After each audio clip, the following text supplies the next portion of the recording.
Ya, Assalamualaikum Sobat sekalian, bertemu kembali dengan TMC Blog Merdeka. Karena hari ini adalah Hari Kemerdekaan Indonesia ke-80. Dan berita baiknya adalah semenjak tanggal 16 Agustus 2025 kemarin dan hari ini 17 Agustus 2025, tepat di Hari Kemerdekaan Republik Indonesia ke-80, Veda Ega Pratama berhasil mengibarkan bendera merah putih banyak 2 kali, teman-teman sekalian.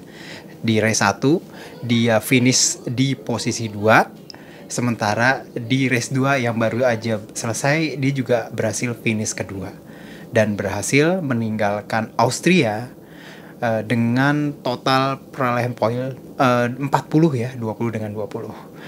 Dan dengan 2 kali balapan di Austria ini, akhirnya Veda Ega Pratama berhasil meningkat posisinya dari awal di posisi 3 menjadi posisi 2 klasemen.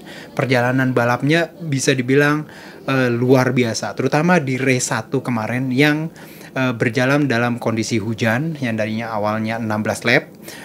Terus abis itu di lap pertama turun hujan, red flag, hingga restart race 10 lap jadi total 11 gitu ya. Dengan race yang pertama gitu ya, itu nggak expect banget Veda Ega Pratama berhasil podium di situ ya. Fight dekat sepanjang balapan dengan Brian Uriarte, pembalap dari Amerika Selatan ya.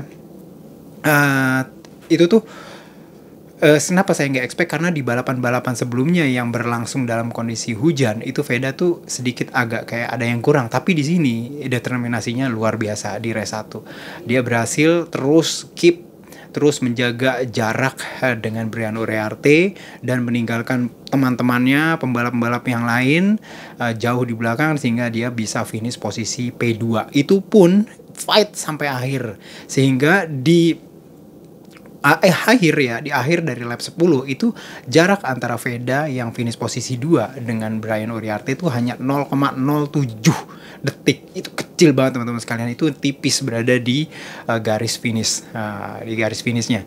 Artinya udah nyaris banget menang ya. Balapannya sendiri sih luar biasa, dan di sini juga akhirnya pembalap Indonesia yang kedua lainnya yaitu Kian Ramadipa itu berhasil finish top 10 juga, merupakan perolehan yang baik. Di balapan race 2, balapannya normal 16 lap, berlangsung di pagi hari di Austria.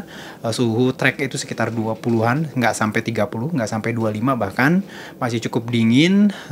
Dan balapannya tuh ya seperti juga balapan-balapan RBRC dan juga balapan-balapan khas Moto3 ya, sekelas Moto3, di mana pembalap itu cukup dekat.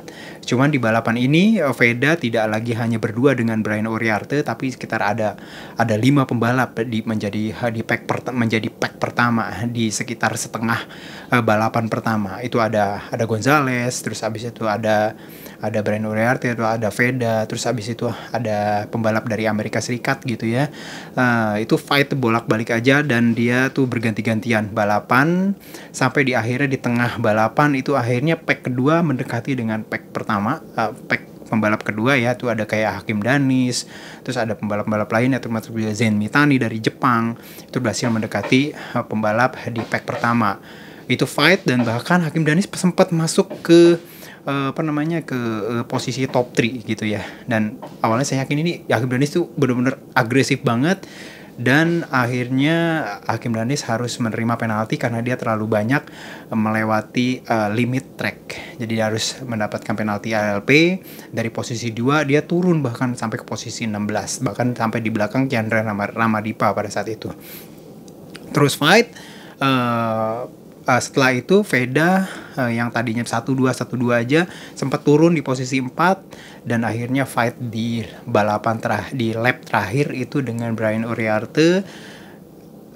Itu fightnya juga cukup dekat, dan akhirnya finish di posisi 2. Kembali dia mengamankan 20 poin dari balapan RBRC di sini, dan ini menyebabkan dia naik ke posisi 2 klasemen di bawah Brian Uriarte dari klasemen Red Bull Rookies Cup gitu ya. Sementara Hakim Danis turun ke posisi 3 dengan jarak sekitar berapa ya, cukup 5 poin ya dengan Veda.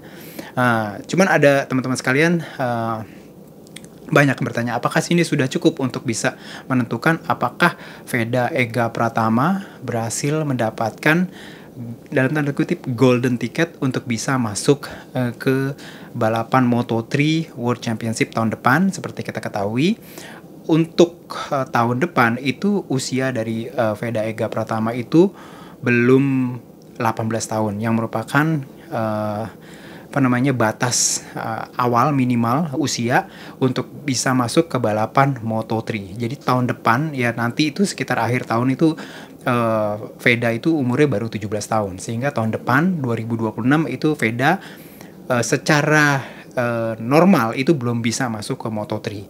Namun regulasi teknis Grand Prix itu mengizinkan pembalap yang berusia 17 tahun, which is masih belum 18 tahun, untuk bisa balapan di Moto3 World Championship asal dia memenuhi kriteria, yaitu dia finish di posisi top 3 klasemen dari 2 seri balapan kadet, yaitu Junior GP dan juga Red Bull Rookies Cup.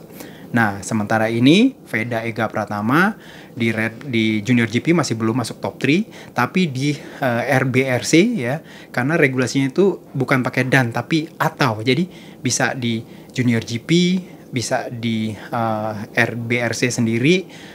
Jadi nggak perlu harus kombinasi, harus dua-duanya di top 3. Tapi kalau misalkan di RBRC aja yang di top 3, maka udah bisa masuk ke Moto3 World Championship tahun depan. Nah, sekarang ini Veda itu sudah masuk ke posisi bisa dibilang posisi yang cukup aman ya, untuk masuk atau mendapatkan golden ticket menuju Moto3 World Championship tahun depan.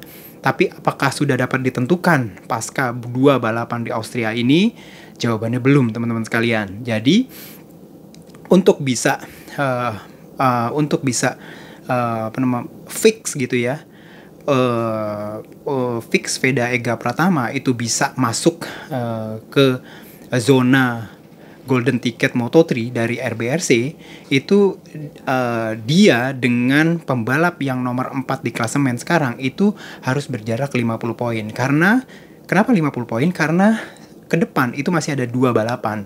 2 balapan itu maksimumnya nilainya 50, 25 dan 25, yaitu di Misano. Sementara saat ini jarak antara Veda Ega Pratama di posisi 2 dan ini yang dia di nomor 4 nih ya, yang jadi salah satu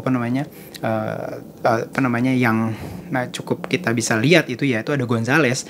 Itu jaraknya itu 48 poin. Jadi masih belum 50 poin. Tapi ini udah sangat kuat banget sih. Veda Ega Pratama pekerjaan rumahnya lebih mudah nanti di Misano untuk bisa mengamankan golden ticket ini.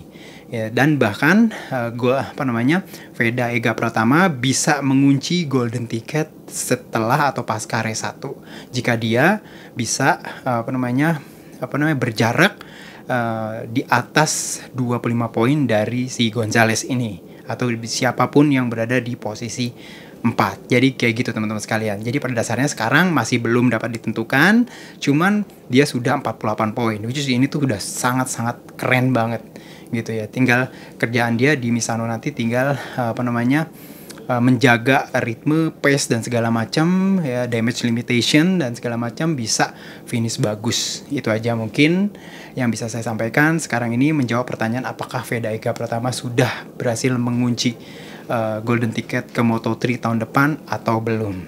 Sampai bertemu di vlog selanjutnya. Assalamualaikum warahmatullahi wabarakatuh.